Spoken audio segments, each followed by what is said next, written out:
வணக்கம் மக்களே. என் பையன் அரசியலுக்கு வரவே மாட்டான். இந்த பேச்சை எங்கேயோ கேட்ட மாதிரி இருக்குல்ல?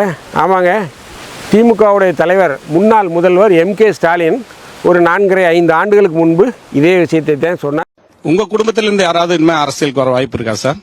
நிச்சயமாக என்னுடைய மகனாக இருந்தாலும் சரி, என்னுடைய மருமகனாக இருந்தாலும் சரி, அல்லது எங்கள் வீட்டில் இருக்கக்கூடிய யாராக இருந்தாலும் அரசியலுக்கு வருவதற்கான வாய்ப்புகள் இல்லை என்பதை நான் அழுத்த நிறுத்தமாக தெரிவித்தேன். இன்னைக்கு இதே விஷயத்தை சட்டப்பேரவை வாசலில் வைத்து பேசியது யாருன்னு பார்த்தீங்கன்னா அண்ணன் எடப்பாடி. அண்ணன் எடப்பாடி என்ன சொல்லியிருக்காரு அப்படின்னா, எனது மகன் மிதுன் அரசியலுக்கு வரமாட்டார், அவர் அதிமுகவுடைய ஒரு அடிப்படை உறுப்பினர் மட்டுமே அப்படின்னார். அதோட இன்னொரு செய்தி இந்த நேரத்தில் சொல்லிடுறேன். நீங்க அடிக்கடி இந்த பத்திரிகையிலேயே ஊடகத்திலையும் சொல்லிட்டு இருக்கிறீங்க, என்னுடைய மகன் மிதுன் அவர்கள் அரசியலை வருவதை பற்றி பல விமர்சனங்கள் தொலைக்காட்சியிலையும் ஊடகத்திலும் வந்திருக்குது. அது தவறு. என்னுடைய மகன் மிதுன் அனைத்து இந்திய அண்ணா திராவிட முன்னேற்ற கழகத்தில் அடிப்படை உறுப்பினராக மட்டும்தான் இருக்கின்றார். கட்சியில் எந்த பதவிகளும் இல்லை என்பதை திட்டவட்டமாக தெரிவித்துக் கொள்கின்றேன். என்னுடைய மகன் அரசியலுக்கு வரமாட்டார். மீண்டும் ஒருமுறை சொல்கிறேன், அடுத்த திருத்தமாக சொல்றேன். பத்திரிகையாளர் ஊடகம் அவதூறு செய்தி தயவு செய்து பரப்ப வேண்டாம். என்னுடைய மகன் மிதுன் அரசியலுக்கு வரமாட்டார் என்பதை திட்டவட்டமாக தெரிவித்தார். அடிப்படை உறுப்பினரை தான் MLA ஆக்குவாங்க, அவரை தான் அமைச்சராக்குவாங்க, அவரை தான் துணை முதலமைச்சராக்குவாங்க. இதெல்லாம் தமிழக அரசியலில் நம்ம பார்த்தது தானே. உதயநிதி மட்டும் உங்களுக்கு தெரியும்ல அந்த கதை. உதயநிதி கட்சியோட அடிப்படை உறுப்பினர், இளைஞர் அணி தலைவரானார், MLA ஆனார், அமைச்சரானார், துணை முதலமைச்சர் ஆனார். இதெல்லாம் நடந்ததில்ல. அப்போது எடப்பாடியார் மகன் மிதுன் மட்டும் என்ன விதிவிலக்கா? ஸோ எடப்பாடியாரும் ஸ்டாலினுடைய பாணியை பின்பற்றுறாரா? ஸ்டாலின் இப்படி தான் சொன்னார், என் பையன் வரவே மாட்டான், என் அரசியல் குடும்பத்தில் இருந்து யாருமே இனிமேல் அரசியலுக்கு வரமாட்டாங்க அப்படின்னு சொன்னார். உதயநிதியே சொன்னார், கட்சியில் நிறைய மூத்த உறுப்பினர்கள் இருக்காங்க, அவங்களுக்கு தான் அமைச்சர் பதவி, நான் வரமாட்டேன்னு சொன்னார். ஆனால் அவர் அமைச்சராகலையா, துணை முதலமைச்சராகலையா? ஸோ அதே திமுக பாணியை எடப்பாடி பின்பற்றுகிறாரா அப்படிங்கிற ஒரு சந்தேகம் நமக்கு எழுது. இன்றைக்கி பார்த்திங்கன்னா ஏற்கனவே அதிருப்தியில் இருந்து மீண்டும் எடப்பாடி அணியுடன் இணைந்த SP வேலுமணி, CV சண்முகம், தங்கமணி, நத்தம் விஸ்வநாதன் போன்றவர்களாம் மீண்டும் இன்றைக்கி பார்த்திங்கன்னா CV சண்முகம் அவருடைய வீட்டில் ஒரு கூட்டத்தை போட்டிருக்காங்க.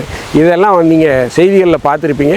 ஸோ இப்பேற்பட்ட சூழ்நிலையில் எடப்பாடி ஏன் இந்த கேள்விக்கு பதில் சொல்லணும்? அதாவது அவர் கேள்வியை பத்திரிகையாளர்கள் யாருமே அவர்கிட்ட கேட்கல. அவர் வாலண்டியராக சட்டப்பேரவை வளாகத்தில் அந்த ஆளுநர் உரைக்கு பேட்டி கொடுப்பார் இல்லையா, அதில் சொல்கிறார்.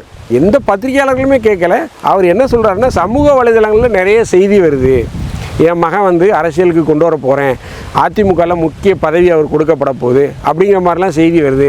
இதெல்லாம் ஒரு உண்மைக்கு புறம்பான செய்தி, என் மகன் கட்சியில் அடிப்படை உறுப்பினர் மட்டும்தான் அவர் வாலண்டியராக சொல்கிறார். அதாவது வடிவேலு சொல்லுவார்ல, நான் ஜெயிலுக்கு போகிறேன், நானும் ரவுடி தான். அதே மாதிரி எடப்பாடி இதை சொல்கிறார். ஸோ இதை என் பையன் வரலன்னா அவர் பாட்டு போயிட வேண்டியதானே, இது எதுக்கு சொல்லணும்? இதுதான் எங்கள் அப்பா குதிர்கள் இல்லைன்னு சொல்லுவாங்கல்ல, உன் பையன் வரலன்னா போயிரு, இது எதுக்கு வெளியில் சொல்லணும்? எங்கள் அப்பா குதிர்க்கில் இல்லை அப்படின்ற கதையாகத்தான் எடப்பாடியுடைய இந்த பேச்சை நான் பார்க்கிறேன். ஸோ என்ன நடக்குது அஇஅதிமுகவில்? ஏன் திடீர் என்று மிதுன் அரசியல் கட்சியில் இணைய போகிறார், அதிமுகவில் இணைய போகிறார் அப்படிங்கிற செய்திகள்லாம் வருது. அதை பற்றி தான் நம்ம பார்க்க போகிறோம். நான் உங்கள் ஜோசப். வாங்க நம்ம இப்போது நிகழ்ச்சிக்குள்ளே போகலாம்.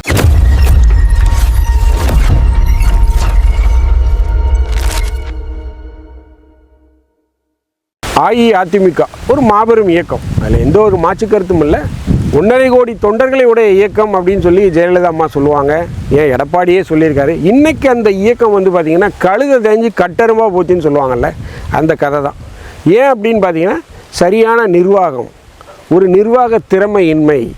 ஒரு கட்சியுடைய தலைவர் அப்படிங்கிறது அந்த பதவிக்கு மட்டும் உரித்தானவர் அல்ல, கட்சிக்கு குறைந்தபட்ச வெற்றியை கொடுக்கணும். அதாவது என்ன சொல்ல வரேன் அப்படின்னு பார்த்தீங்கன்னா, எடப்பாடி முதல்வராக இருந்ததை விட கட்சியின் பொதுச் செயலாளர் என்ற பதவியில் தான் ரொம்ப நாள் இருந்தார். அவர் எப்போ முதல்வர் ஆனார்? ஜெயலலிதா அம்மா இறந்தவுடன் அந்த 4.5 ஆண்டு காலங்களை கழித்தார். அதற்கு அப்புறம் அவர் தன்னுடைய கரிஷ்மாவை பயன்படுத்தி, தன்னுடைய அதிகாரத்தை பயன்படுத்தி, செல்வாக்கை பயன்படுத்தி, கட்சியுடைய செல்வாக்கை பயன்படுத்தி, தொண்டர்களுடைய செல்வாக்கை பயன்படுத்தி வெற்றி பெறவே இல்லை. கூட்டணியை பயன்படுத்தி எதையுமே அவர் வெற்றி பெறலை. தொடர் தோல்வி. திமுக என்ன சொல்லி கிண்டடிக்கிறது? 10 தோல்வி எடப்பாடி அப்படின்னாங்க. இன்றைக்கி 11 தோல்வி ஆகிப்போச்சு. அதுவும் கட்சியில் இருக்கக்கூடிய ஒவ்வொரு எம்எல்ஏக்களும் ரிசைன் பண்ணிட்டு போகிறாங்க. இன்றைக்கி வந்து பார்த்திங்கன்னா கிட்டத்தட்ட 6 எம்எல்ஏக்கள் ரிசைன் பண்ணிட்டாங்க. 5ஆக இருந்தது, விஜயபாஸ்கரையும் சேர்த்து இப்போ 6 தொகுதி எம்எல்ஏக்கள் ரிசைன் பண்ணிட்டாங்க. இப்போ நம்ம பேசிகிட்டு இருக்கும்போது எத்தனை பேர் ரிசைன் பண்ணுறாங்கன்னு தெரியல.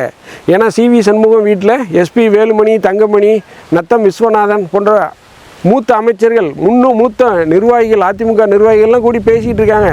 அவங்க கூட நம்ம பேசிகிட்டு இருக்க நேரத்தில் ஏதாவது ஒரு ராஜினாமா கடிதத்தை கொடுக்க கூட வாய்ப்பு இருக்குது. ஏன்னா அந்த ஒரு நிலைமையில் தான் அஇஅதிமுக இருக்குது. அஇஅதிமுக என்ற ஒரு கட்சி அழிந்து போகக்கூடாது. அந்த கட்சி மேலெழும்பி வரணும். அதற்குண்டான பணிகளை செய்ய வேண்டியது யாருடைய பொறுப்பு? எடப்பாடியுடைய பொறுப்பு. எடப்பாடியோட இந்த தொடர் தோல்விக்கு காரணம் என்ன? பாஜகவுடன் கூட்டணி.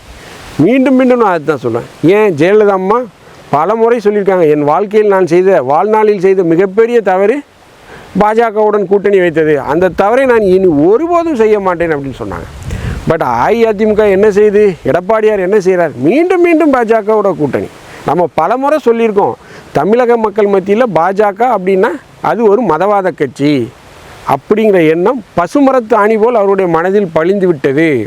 ஸோ அப்பேற்பட்ட சூழ்நிலையில் அஇஅதிமுக மீண்டும் பாஜக கூட கூட்டணி, மீண்டும் மீண்டும் பாஜகவுடன் கூட்டணி வைத்தால் எப்படி தமிழக மக்கள் அதை ஏற்றுக்கொள்வார்கள்?